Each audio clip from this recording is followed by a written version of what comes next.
अस्सलाम वालेकुम। In this video we will discuss forensic toxicology. Special toxicology में आज हम डिजिटैलिस पर्परा के रिलेटेड डिस्कस करेंगे।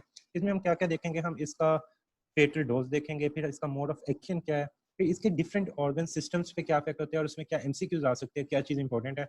फिर अगर कोई डिजिटैलिस टॉक्सिसिटी के साथ आता है तो उसको हमें मैनेज किस तरह करना है, उसकी जो पोस्टमार्टम होता है, जो पोस्टमार्टम में हमें क्या फाइंडिंग्स मिलेगी, तो ये मैं स्टेप बाय स्टेप डिस्कस करूंगा। सबसे पहले तो आपको पता है जो डिजिटैलिस होता है ये हमारे पास जो कार्डियोटॉक्सिक पॉइजन है उनमें से आएगा। अब डिजिटैलिस का सबसे पहले अगर फैटल डोज देखें तो इट इज जस्ट 5 मिलीग्राम।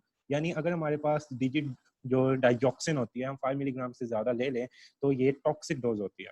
तो इसका एक तो ये आपको पता होना चाहिए क्योंकि ये बहुत इंपॉर्टेंट है, बिकॉज ये आपको पता है कि हार्ट के पेशेंट्स में, मायोकार्डियल इंफार्क्शन के पेशेंट में ये दी जाती है बिकॉज इसका पॉजिटिव आइनोट्रोपिक इफेक्ट होता है, यानी ये हार्ट की कॉन्ट्रेक्टिलिटी को स्ट्रॉन्ग करती है। डिजिटैलिस का जो दूसरा नाम है वो हमारे पास होता है फोक्स ग्लव। तो ये आप लोगों को आइडिया होना चाहिए। So this is another name of digitalis.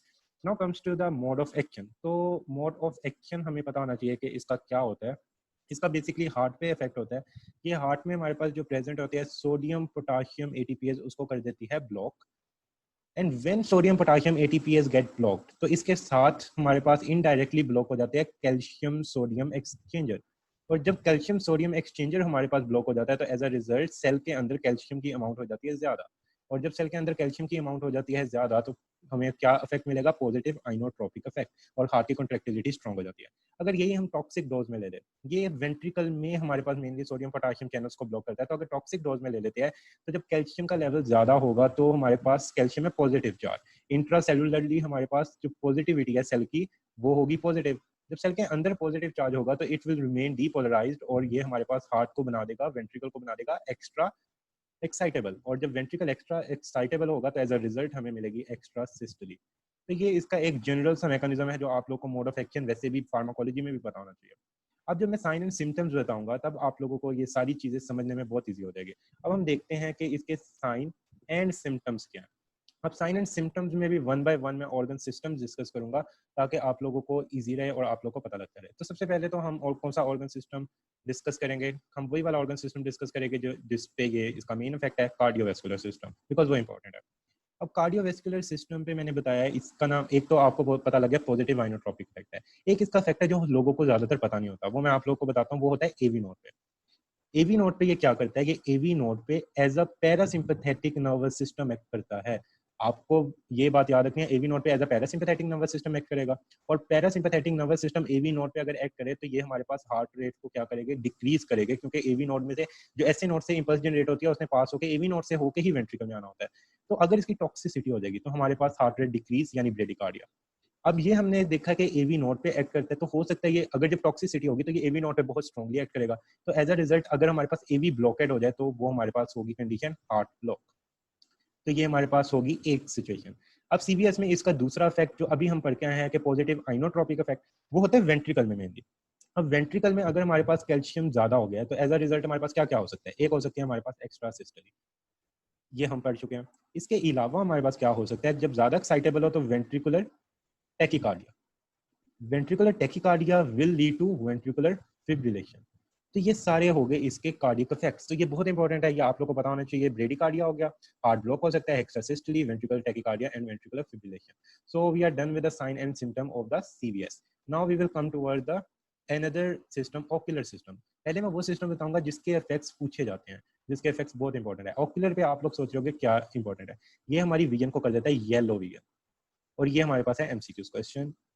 इसके अलावा बाकी इसके आई पे क्या इफेक्ट होते हैं कि ये हमारे पास जो होता है कलर विजन को अफेक्ट करता है।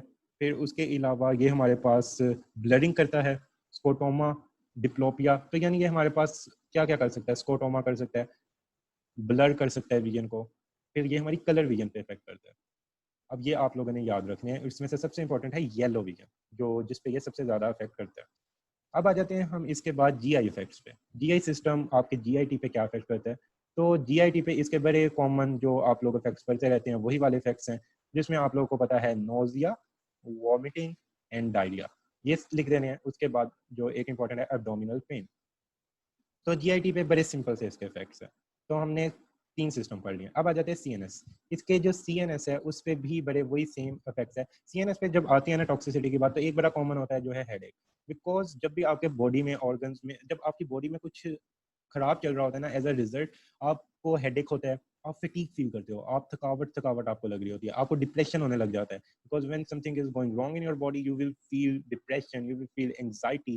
तो ये सारे ही इसके सीएनएस के साइड इफेक्ट्स हैं। तो ये इसके कुछ सीएनएस के इंपॉर्टेंट साइड इफेक्ट्स हो गए। और रेस्पिरेटरी सिस्टम के अगर देखें तो लेबर एंड साइन रेस्पिरेशन। तो ये हमारे पास हो गए science and symptom of the digitalis on different organ systems. अब इसकी मैनेजमेंट पे आते हैं। अब कोई आपके पास पेशेंट आ गया और उसको हमारे पास हुई है डिजिटालिस टॉक्सिसिटी, तो अब उसकी मैनेजमेंट भी तो करनी है। तो मैनेजमेंट में क्या क्या स्टेप्स फॉलो करेंगे, अब मैं वो आपको वन बाय वन बताता हूँ। सबसे पहला तो आप लोगों ने मैनेजमेंट में देखना है, कोई बंदा आता है ना डिजिटालिस टॉक्सिसिटी के साथ, तो एक जो इंपॉर्टेंट चीज़ है वो गैस्ट्रिक लेवाज। गैस्ट्रिक लेवाज में क्या करेंगे, आप स्टमक को वॉश करेंगे। और स्टमक वॉश ना बहुत कॉमन है काफ़ी चीज़ों में। किन चीज़ों में नहीं करते वो याद रखें, बाकी में करते हैं। अब जिनमें नहीं करते वो क्रॉसिव हैं, यानी एसिड अगर होना तो तब गैस्ट्रिक लवाज नहीं करना, स्ट्राइकिंग पॉइजनिंग को गैस्ट्रिक लवाज नहीं करना, केरोसिन पॉइजनिंग को गैस्ट्रिक लवाज नहीं करना, तो तब नहीं करना। फिर आपके पास इसमें हमारे पास आ जाता है एक्टिवेटेड चारकोल। एक्टिवेटेड चारकोल आपको पता है कि ये होता है यूनिवर्सल एंटीडोट। तो यूनिवर्सल एंटीडोट फिर हर जगह यूज हो सकता है। अब ये तो बड़े दो कॉमन हो गए। फिर इसके बाद तीसरा, अब हमने परगेटिव्स। अब हमने ये क्या यूज किए हैं, सबसे पहले तो ये हमने गैस्ट्रिक स्टमक खाली किया, चारकोल यूनिवर्सल एंटीडोट था, और परगेटिव जो कि मूवमेंट ज्यादा कर दे। ये तीन हो गए सिंपल से। अब जो हमारे पास आ जाते हैं मेडिसिनल जो इंपॉर्टेंट आते हैं, उसमें आ जाती है एट्रोपिन। एट्रोपिन का आपको अभी मैंने आप लोग को एवी नोट पे इफेक्ट बताया था पहले कि एवी नोट पे डिजिटलिस क्या करेगा, एवी ब्लॉकेट करवा सकता है और वहां पे हमारे पास ब्रेडिकार्डिया करवाता है। तो एट्रोपिन हमेशा आप याद रखें ये पैरासिम्पैथेटिक का एंटागोनिस्ट है, तो ये ब्रेडिकार्डिया को रिवर्स करने के लिए दी जाती है। तो ये हमारे पास क्या ट्रीट करेगी, ब्रेडिकार्डिया को। फिर उसके बाद हमारे पास केसीएल देते हैं। केसीएल हमारे पास हेल्प करेगी एक्स्ट्रा सिस्टोली को डील करने के लिए।